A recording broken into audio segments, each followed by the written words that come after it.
बाबा साहेब भीमराव अंबेडकर से जुड़ी 5 प्रेरक कहानियां व प्रसंग। दोस्तों, बाबा साहेब भीमराव अंबेडकर का जीवन सतत संघर्ष और सफलता का ऐसा समंदर है जिसमें खोजा जाए तो हमें ज्ञान और प्रेरणा रूपी बहुमूल्य रत्न प्राप्त हो सकते हैं। एक बाबा साहेब की ईमानदारी।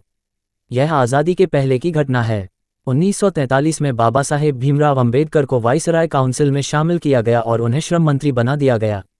इसके साथ ही लोक निर्माण विभाग PWD भी उन्हीं के पास था। इस विभाग का बजट करोड़ों में था और ठेकेदारों में इसका ठेका लेने की होड़ लगी रहती थी। इसी लालच में दिल्ली के एक बड़े ठेकेदार ने अपने पुत्र को बाबा साहेब के पुत्र यशवंत राव के पास भेजा और बाबा साहेब के माध्यम से ठेका दिलवाने पर अपना पार्टनर बनाने और 25-50% तक का कमीशन देने का प्रस्ताव दिया। यशवंत राव उसके झांसे में आ गए और अपने पिता को ये संदेश देने पहुंच गए।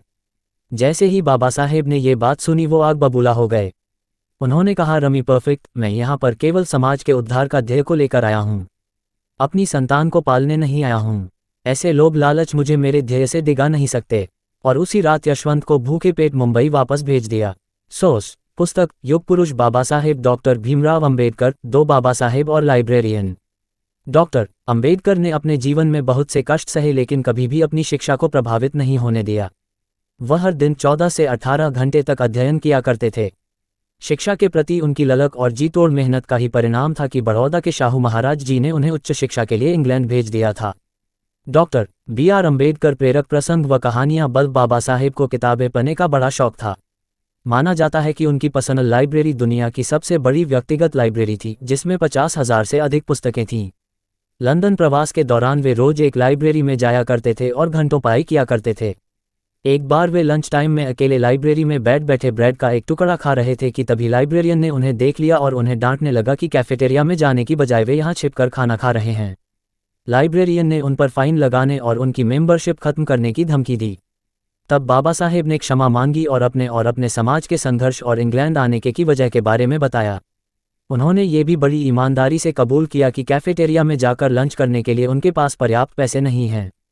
उनकी बात सुनकर लाइब्रेरियन बोला, आज से तुम लंच आज में यहाँ नहीं बैठोगे, तुम मेरे साथ कैफेटेरिया चलोगे और मैं तुमसे अपना खाना शेयर करूँगा। वह लाइब्रेरियन एक यहूदी जू था और उसके इस व्यवहार के कारण बाबा साहेब के मन में यहूदियों के लिए एक विशेष स्थान बन गया। 3 ख्याल कौन रखेगा। ये घटना तब की है जब डॉक्टर अंबेडकर जब अमेरिका की कोलंबिया यूनिवर्सिटी में पढ़ रहे थे। वह रोज सुबह लाइब्रेरी खुलने से पहले ही वहां पहुंच जाते थे और सबके जाने के बाद ही वे वहां से निकलते थे। यहाँ तक कि वे कई बार लाइब्रेरी की टाइमिंग खत्म होने के बाद भी वहां बैठे रहने की अनुमति मांगा करते थे। उन्हें रोज ऐसा करते देख एक दिन चपरासी ने उनसे कहा, क्यों तुम हमेशा गंभीर रहते हो, बस पाए ही करते रहते हो और कभी किसी दोस्त के साथ मौज मस्ती नहीं करते। तब बाबा साहेब बोले, अगर मैं ऐसा करूंगा तो मेरे लोगों का ख्याल कौन रखेगा। 4 संस्कृत का ज्ञान। डॉक्टर अंबेडकर को स्वतंत्र भारत के नए संविधान की रचना के लिए बनी संविधान मसौदा समिति drafting committee of the constitution का अध्यक्ष बनाया गया। बाद जब शेड्यूल्ड लैंग्वेजेस की लिस्ट तैयार करने की आई तो बाबा साहेब उसमें सभी भाषाओं की जननी संस्कृत को भी स्थान देना चाहते थे। हालांकि अधिकतर सदस्यों के विरोध के कारण ऐसा नहीं हो पाया। लेकिन इस दौरान जब एक बार संस्कृत भाषा को लेकर श्री लाल बहादुर शास्त्री और अंबेडकर जी के बीच चर्चा हो रही थी तब लोगों ने देखा कि दोनों ही महान हस्तियां संस्कृत में वार्तालाप कर रही हैं। शास्त्री जी से संस्कृत भाषा का ज्ञान होने की उम्मीद तो की जा सकती थी, पर अशिक्षित दलित परिवार में जन्मे बाबा साहेब भी संस्कृत भाषा पर इतनी पकड़ रखते हैं ये किसी ने नहीं सोचा था। जल्द ही ये बात मीडिया में छा गई और सभी अंबेडकर जी के ज्ञान का लोहा मानने लगे। 5 नो पियोन नो वाटर, चपरासी नहीं, पानी नहीं। बाबा साहेब महार जाति से थे जिसे अछूत माना जाता था। यही कारण था कि वे विद्यालय में बाकी छात्रों के साथ नहीं बैठ सकते थे और उन्हें कक्षा के बाहर बैठकर पढ़ना